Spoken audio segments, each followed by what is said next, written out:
On est toujours ensemble sur France 24. Bienvenue si vous nous rejoignez. On va plus loin dans un instant avec Sophia Amara, grand reporter. Bonjour Sophia. Bonjour. Ceux qui nous regardent ont peut-être pu voir et peuvent d'ailleurs encore voir en replay sur Internet votre documentaire consacré au Hezbollah, l'enquête interdite, un grand documentaire en 3 volets. Face à vous aujourd'hui, Bilal Tarabé, chroniqueur international ici même à France 24. Bonjour Bilal. Bonsoir Raphaël.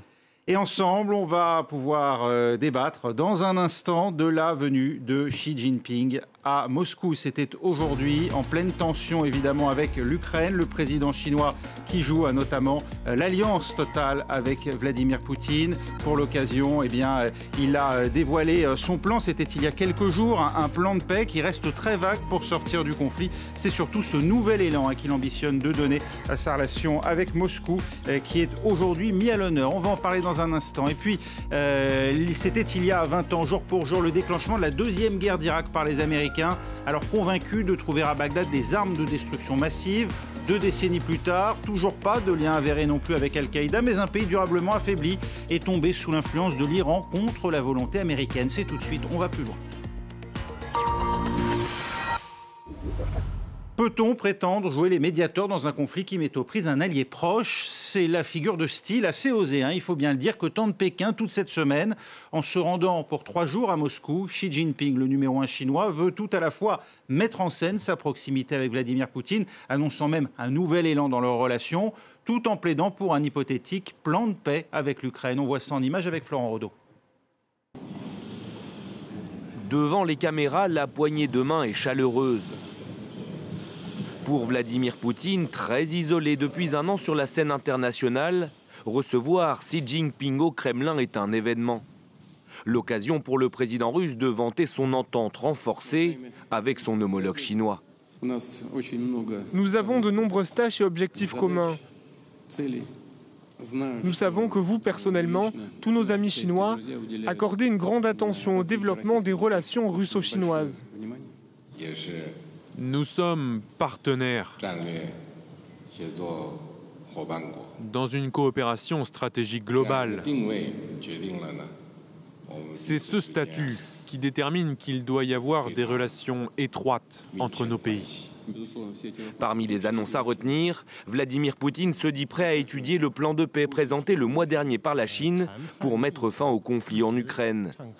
12 points, mais aucune mention du retrait des troupes russes du territoire ukrainien.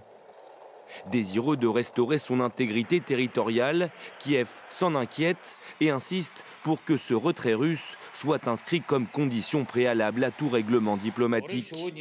Volodymyr Zelensky le redira d'ailleurs à Xi Jinping lors de leur entretien téléphonique prévu cette semaine. L'autre volet important de cette visite, c'est la coopération économique croissante entre Russes et Chinois. Visé par des sanctions occidentales, Moscou s'est fortement rapproché de son voisin. Pétrole et gaz dans un sens, électronique et pièces automobiles dans l'autre, les transactions bilatérales ont atteint en 2022 un montant record, 190 milliards de dollars, une manne financière qui permet à Vladimir Poutine de pouvoir poursuivre son effort de guerre en Ukraine. Une manne pour Vladimir Poutine, vraiment, ou qui met la Russie dans la main de la Chine pour de très longues années, Sophia? Oui, tout à fait, pour de très longues années. Cette visite est censée se placer sous le signe de la paix. Cela étant dit, il faut rappeler que c'est un médiateur dont la légitimité est plus que contestée parce qu'il arrive avec soi-disant une proposition pour relancer ou lancer des négociations, mais en même temps, il ne s'est jamais clairement opposé à l'invasion de l'Ukraine. Et d'ailleurs, l'Occident ne s'y est pas trompé, puisqu'elle regarde avec beaucoup de suspicion ce déplacement auprès de Vladimir Poutine.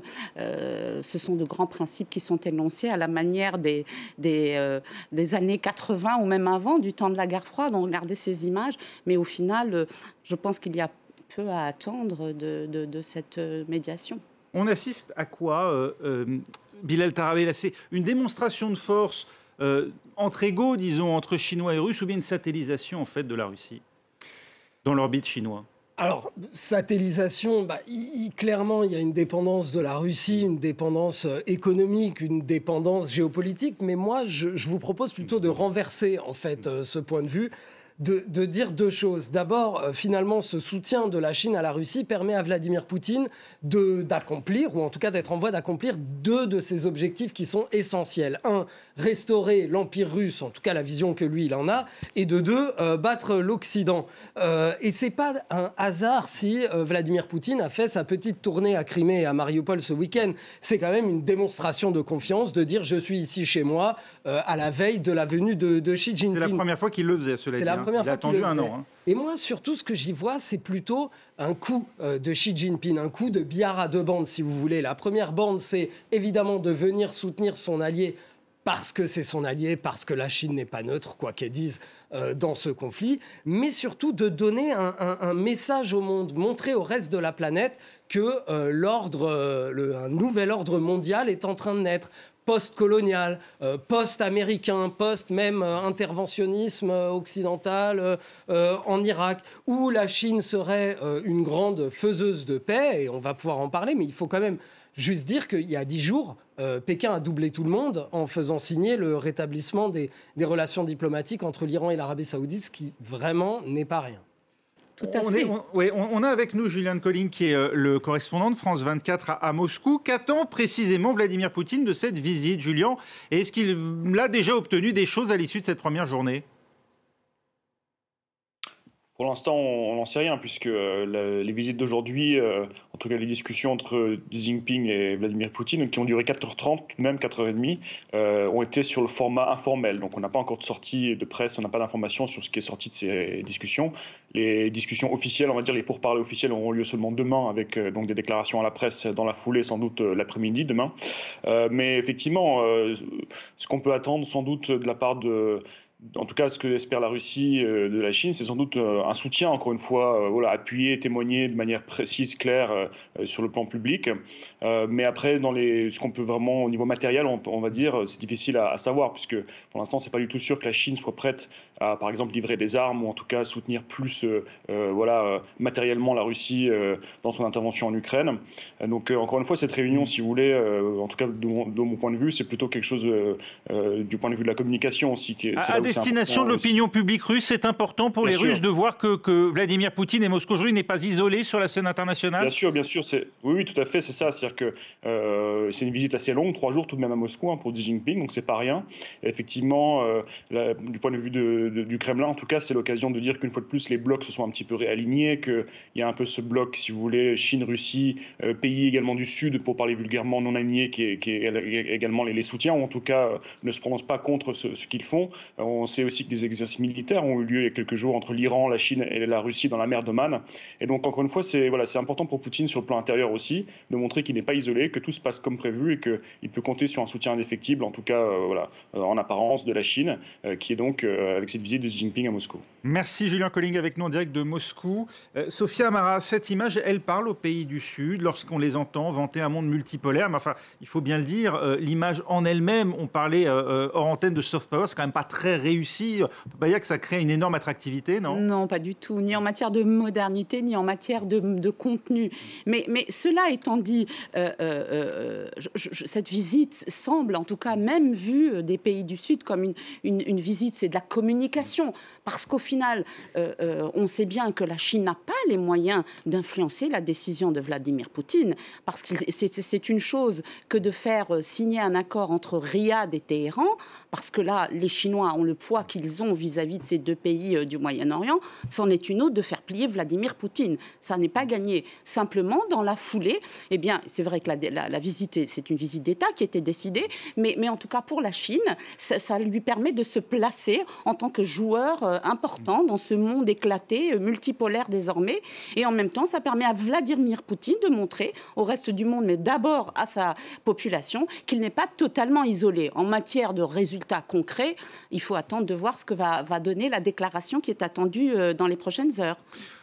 S'agissant du plan de paix chinois pour l'Ukraine, en se rendant à Moscou pour 3 jours, est-ce que Xi Jinping n'est pas en train tout de même, Bilal Tarabé, d'une certaine manière, affaiblir sa position de négociateur dans ce dossier? On voit bien qu'il n'est pas neutre, qu'il n'est pas équidistant entre les parties. Oui, mais d'abord, qui dit négociation dit amener la Russie, donc Vladimir Poutine, à la table des négociations. Et s'il n'y va pas tout seul, le seul pays qui pourrait l'y pousser, ce serait la Chine et ce serait Xi Jinping. Ça, c'est la première chose. Ensuite, vous voyez, la Chine est toujours dans un exercice d'équilibriste parce qu'elle vient soutenir Vladimir Poutine. En revanche, rien ne dit, et Julian à Moscou nous l'a rappelé, que, par exemple, elle va lui livrer des armes ou elle va faire quelque chose, si vous voulez, qui, en termes d'image, va pouvoir se retourner factuellement, si vous voulez, contre elle. Mais est-ce qu'elle va faire un geste vis-à-vis de l'Ukraine pour tenter de rééquilibrer? Parce qu'on le sait, Volodymyr Zelensky attend un geste de la part de Pékin. Alors, il faut être clair, hein, le dernier plan de paix oui, qu'a proposé Pékin sur le sujet n'est pas du tout aligné avec les revendications ukrainiennes, pour la simple et bonne raison qu'il ne demande pas le retrait des troupes russes ou la restitution des territoires qui ont été pris. Mais en revanche, encore une fois, moi je vois ça au-delà de, si vous voulez, de la Russie et de l'Ukraine. En fait, ce que veut montrer Xi Jinping, c'est envers les autres pays du monde. C'est que finalement, cette espèce de situation un petit peu glacée, qu'ils finissent par convaincre d'autres pays qui sont beaucoup moins regardants sur les droits des peuples, sur la démocratie, etc., de se ranger en neutralité derrière la Chine, si vous voulez, pour pousser à une solution qui mettrait une frontière au milieu de l'Ukraine. Et on finit, on passe à autre chose. C'est en tout cas ce jour précis qu'ont choisi les États-Unis pour annoncer qu'ils vont livrer une nouvelle tranche d'aide militaire à l'Ukraine, 350 millions de dollars, avec notamment des munitions pour leur lance-roquettes HIMARS que détiennent déjà les Ukrainiens. Et puis côté européen, on approuve 2 milliards d'euros d'allocations pour acheter des munitions d'artillerie, notamment 1 million d'obus. Sophia Amara, c'est important pour les Occidentaux aujourd'hui de montrer que face à cette alliance finalement, même si elle n'est que de façade entre Chine et Russie, on ne lâche pas les Ukrainiens. Au contraire, on s'inscrit dans la durée dans cette guerre. Tout à fait, ils n'ont pas le choix. Ça n'est pas de gaieté de cœur, mais et en plus ils sont un petit peu entre deux chaises parce que finalement cette aide, on le voit bien, ne permet pas sur le terrain de changer suffisamment les choses. Ça fait plus d'1 an que le conflit a éclaté, que l'invasion a eu lieu. Cette aide, d'abord timide, hésitante, a fini par se libérer avec les Américains, les Européens, mais au final, est-ce que ça a changé quelque chose vraiment? C'est vrai que l'Ukraine résiste, reprend des territoires, mais l'Ukraine s'attendait à plus. Toujours est-il qu'ils ne pouvaient pas le faire. Et donc, c'est la solution qu'ils ont trouvée. Mais évidemment que c'est important et ils n'ont absolument pas le choix. Parce que laisseraient-ils faire la Russie comme ils l'ont fait en 2014 avec la Crimée et comme ils l'ont fait en Syrie quelques années avant, eh bien, c'est la porte ouverte à encore plus d'abus qui pourraient se rapprocher dangereusement des portes de l'Europe à proprement parler, le territoire européen à proprement parler. Et vous évoquiez la date, la visite notamment durant le week-end de Vladimir Poutine. En parlant de date, justement, ce lundi marque le 20e anniversaire de l'invasion américaine de l'Irak, la deuxième guerre du Golfe, comme on l'a appelé, après l'intervention essentiellement aérienne de 1990. Le point de vue côté américain, écoutez, c'est avec Mathieu Mabin, Washington.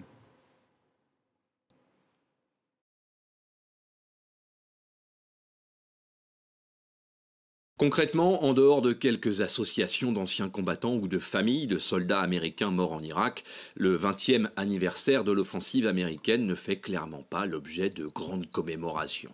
Dans l'Amérique d'aujourd'hui, les faucons de George Bush ne pèsent plus très lourd et le bilan de la deuxième guerre américaine en Irak est clairement à charge pour la politique étrangère américaine. Pourtant, même si Donald Rumsfeld est décédé en 2021, les artisans de la chute de Saddam Hussein sont bel et bien toujours là. Les militaires, les diplomates qui président aujourd'hui dans leurs ministères respectifs sont la génération qui s'est construite et formée en Irak et en Afghanistan. Alors oui, ce 20 mars souligne bien un malaise pour cette génération qui porte, au regard de l'histoire en tout cas, la responsabilité du chaos engendré par l'étrange initiative de George Bush en 2003. Les armes de destruction massive imaginaires, des liens entre Saddam Hussein et Ben Laden tout aussi fantasmés, mais ce qui ne l'est pas, en revanche, fantasmé, ce sont les conséquences dramatiques sur le peuple irakien, bien sûr, et la contagion aux pays voisins. On pense à la Syrie, bien entendu, à la naissance de l'organisation État islamique et la stimulation des réseaux d'Al-Qaïda dont le monde paye encore les effets aujourd'hui. Et même si, au moment où nous parlons, la guerre globale contre le terrorisme décrétée par George Bush à l'époque n'est plus du tout la priorité de Washington, l'offensive de 2003 a en tout cas très largement participé à la perte d'influence de la diplomatie américaine dans le monde. C'est donc l'occasion de porter un regard sur ce pays dont vous revenez, Sophia Amara, hein. Plus de 100 000 morts plus tard, donc 4 500 soldats américains. Où en est l'Irak ? L'Irak a pansé ses plaies les plus immédiates, les plus physiques, on va dire. Mais 20 ans après, le pays se porte mal. Alors certes, il est vrai, ce grand mensonge qui a conduit les États-Unis à envahir ce pays il y a exactement 20 ans, sous prétexte qu'il y avait des armes de destruction massive, que Saddam Hussein avait des liens avec Ben Laden et qu'il voulait démocratiser la région, alors que toute la région était aux mains de dictatures. Donc on se demande pourquoi ils ont jeté leur dévolu sur l'Irak. Toujours est-il qu'aujourd'hui, l'Irak, évidemment, n'a plus un tyran à sa tête, comme c'était le cas sous Saddam Hussein, un tyran. C'était une dictature sanglante. Aujourd'hui, en Irak, les gens peuvent parler, peuvent s'exprimer. Le pays a changé, profondément changé. Simplement, c'est un pays qui connaît d'autres maux. Un pays qui subit une corruption endémique. Un pays où, depuis 2003, il n'y a presque pas eu de rénovation, de travaux, les infrastructures sont sinistrées, l'école est sinistrée, c'est absolument, c'est navrant de voir ça. C'était un pays qui avait un système éducatif qui était un modèle pour la région du Proche-Orient, idem pour la santé, où aujourd'hui les Irakiens se doivent d'aller à Erbil ou au Kurdistan irakien ou en Turquie pour subir la plus petite intervention. Donc c'est un pays qui, justement parce que cette occupation a laissé derrière elle une influence iranienne importante, a complètement vidé l'État de sa structure, de son armée, de ses administrations. Aujourd'hui, ce sont des milices chiites pro-iraniennes qui tiennent le pays, qui ne sont pas capables de gérer ou de diriger un pays comme il se doit de l'être, de donner preuve de bonne gouvernance, et que finalement, ce sont eux qui gèrent le pays et rien n'est fait. La corruption est endémique et les citoyens manquent de tout et le pays est sous influence iranienne. Ça, c'est certain, comme l'est le Liban d'ailleurs. On va en parler dans un instant, mais le 20 mars 2003, c'est une date que l'on commémore en Irak. C'est une date quoi ? De libération ? C'est la fin du règne de Saddam Hussein et du Parti Baas ? C'est quoi ? Les Irakiens appellent cette date de manière très pudique, qu'ils aient été avec Saddam ou que leurs parents ou que leurs proches aient été avec Saddam ou contre. Ils appellent ce jour-là as-Sukut, la chute. La chute, c'est-à-dire c'est la chute d'un tyran, mais en même temps, c'est un peu la chute du pays, ce qui ne veut pas dire que ça justifie qu'un tyran doit rester en place pour que le pays ne s'effondre pas. Mais en tout cas, cette chute-là n'a pas été suivie par une reconstruction, une réconciliation, mais au contraire un esprit revanchard qui a fait que les sunnites qui étaient au pouvoir via Saddam Hussein ont été marginalisés, nourrissant Daesh et consorts, et qu'en même temps, ce sont des milices et non pas des politiciens, des gens d'État, des gens capables de gérer un État qui ont pris le pouvoir. Au contraire, le pouvoir a été, comme un grand gâteau, partagé entre ces milices et chacun a mis de côté sa part du butin au détriment de la société, de la santé, de l'éducation et des Irakiens, tout simplement. Oui, 2 décennies plus tard, Bilal, l'Irak se déchire toujours entre milices pro et anti-iraniennes, qui se définissent d'ailleurs beaucoup vis-à-vis de l'Iran. C'est un grand corps malade aujourd'hui, l'Irak ? Écoutez, alors l'Irak a cette particularité déjà que n'a pas le Liban, par exemple, mais vous allez voir que les deux systèmes sont assez proches, à savoir qu'il y a des forces politiques chiites nationalistes et des forces, donc Moqtada Sadr pour ne citer que lui, et des forces politiques chiites pro-iraniennes, celles dont parlait Sophia. Mais alors, si vous voulez, les États-Unis, après avoir renversé Saddam, ont eu l'idée lumineuse, pardon de le dire comme ça, d'installer ce qu'on appelle un système confessionnel, donc un système qui répartit les postes par religion.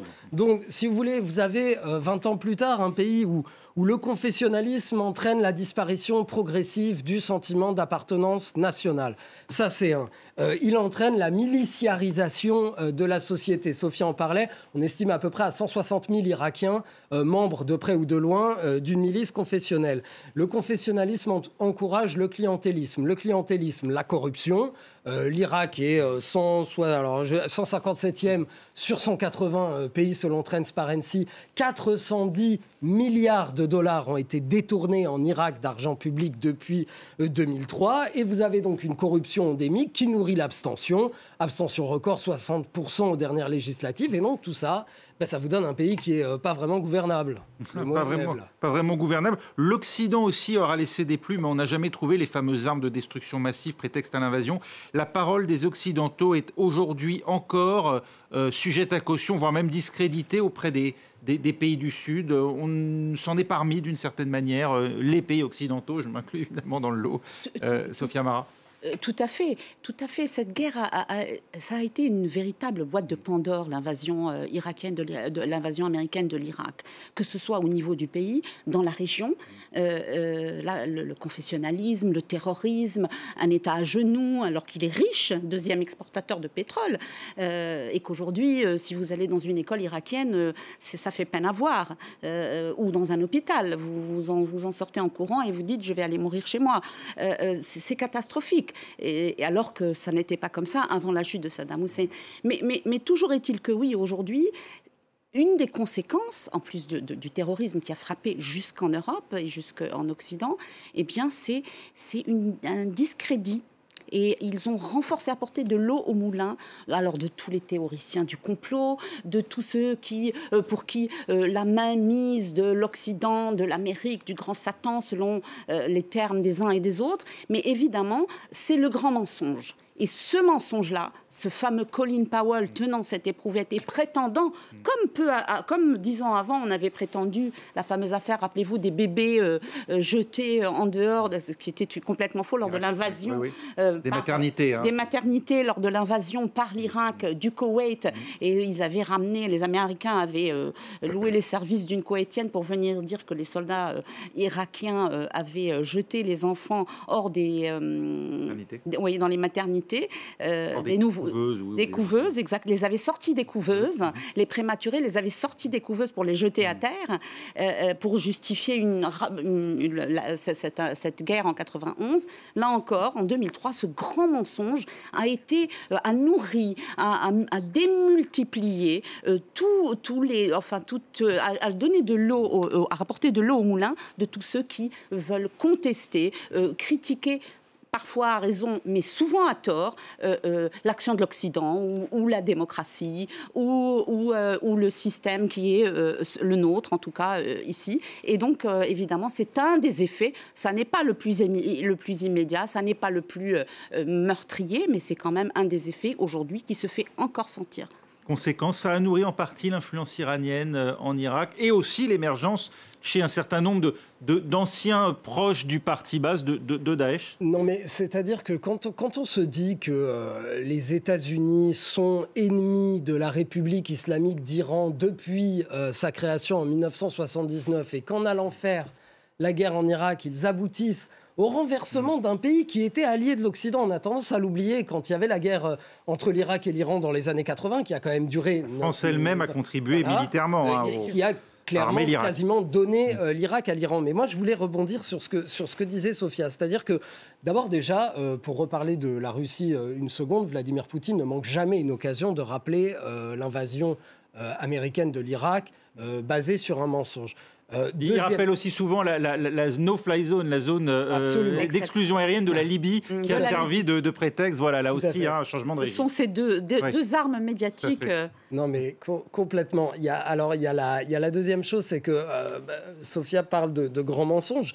Mais alors, ça va même plus loin que ça. C'est-à-dire qu'aujourd'hui, quand des confrères journalistes ou des chercheurs vont interroger des hauts responsables de l'administration américaine de l'époque, eux-mêmes ne savent même plus pourquoi ils sont allés faire la guerre en Irak, c'est terrible. Et enfin, troisièmement, on parle de... Colin Powell a fini par avouer d'ailleurs avoir été instrumentalisé. Tout à fait, mais alors il y en a certains, j'ai plus son nom, mais un haut responsable du renseignement qui, lui, dit à ce journaliste du New York Times qu'il n'arrive pas, il ne peut pas se souvenir exactement de pourquoi. Et enfin, il faut aussi dire que... Alors, bien évidemment, ça a nourri une rancœur... des pays du Sud global envers l'Occident, mais pas seulement, ça a nourri le conspirationnisme au sein des pays occidentaux. L'élection de Trump est l'une des conséquences de ce qui s'est passé avec cette invasion américaine. C'est pas privé d'ailleurs d'attaquer Jeb Bush sur le bilan de son frère, hein, notamment lié à la guerre d'Irak. Un dernier mot, malheureusement, il va nous manquer du temps et c'est un long dossier, mais 2 pays se rapprochent aujourd'hui, 2 pays qui ont une influence très importante dans la région, vous l'avez dit tout à l'heure, Sophia, l'Iran, l'Arabie Saoudite. Est-ce que ça peut jouer? On évoquait l'hypothèse du Liban la semaine dernière, mais est-ce que ça peut avoir là aussi une incidence sur l'avenir de l'Irak? Écoutez, c'est une des raisons pour lesquelles Riyad et Téhéran se sont rapprochés, c'est évidemment pour régler les problèmes de la région. Alors, on pense au Yémen, évidemment. Évidemment, on pense d'abord au Yémen, où la situation stagne, mais également ce qui a poussé Riyad à se rapprocher. Alors, les négociations étaient en cours depuis des années, hein, ça fait 7 ans que ça dure, et il a fallu toute une série qu'on n'évoquera pas ici, on n'en a pas le temps, mais toute une série de facteurs ont fait que ça a été enfin possible sous médiation chinoise. Mais en tout cas, ce qu'espère Riyad, c'est de pouvoir faire avancer des dossiers en Irak, où l'Iran est tout puissant, au Liban également, où l'Iran est tout puissant, eh bien, après avoir signé cet accord-là, parce que si on part de Téhéran jusqu'à la banlieue sud de Beyrouth, l'Iran a vraiment tient cette zone-là, et l'Arabie Saoudite en est venue à la conclusion que sans mettre de l'eau dans son vin ou dans son thé, eh bien, elle ne pourrait pas avancer sur les dossiers, d'autant plus qu'elle a perdu le soutien inconditionnel des États-Unis. Et c'est en partie une des raisons qui l'ont poussée à se rapprocher de Téhéran. L'Iran tient encore fermement, on a parlé effectivement d'expansionnisme régional iranien, c'est ce qui a déterminé, d'après vous aussi, Bilal Tarabé, l'Arabie Saoudite à finalement mettre un terme, peut-être temporairement, à ce conflit, comme elle l'a fait d'ailleurs avec le Qatar aussi il y a quelques mois. Non mais absolument, c'est-à-dire qu'il ne faut pas se mentir, le destin, alors du Yémen bien sûr, le destin politique de l'Irak, le destin politique du Liban, clairement vont se décider entre Téhéran et Riyad, tout à fait. Alors la seule inconnue étant de savoir si et quand et comment l'Iran aurait la bombe nucléaire. Là par contre ça pourrait changer un peu radicalement la donne. Et j'espère que vous serez à mes côtés pour le commenter si ça arrive. Merci beaucoup. Merci Bilal Tarabé, merci Sophia Amara d'avoir été avec nous aujourd'hui. C'était On va plus loin. Prochain journal dans 3 minutes. Restez avec nous.